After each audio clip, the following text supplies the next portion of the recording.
సమస్త జగములు రక్షించే సకల జ్ఞానమూర్తి ఎవరింట తాను కొలువుండునో కలుగును వారికి కీర్తి సకల సంపదల మూలము సుమనోహరి లక్ష్మి శ్రీ చక్రవాసిని మాత శ్రీ విష్ణు ధర్మ పత్ని తనని నమ్మిన భక్తులకు దరిద్రమును బాపు కొలిచెడి వనితల కొంగులలో బంగారము నింపు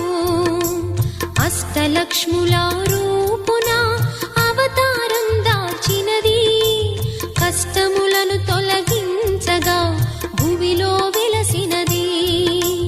లక్ష్మీదేవి కథా శ్రీ లక్ష్మీదేవి కథా లక్ష్మీదేవి కథా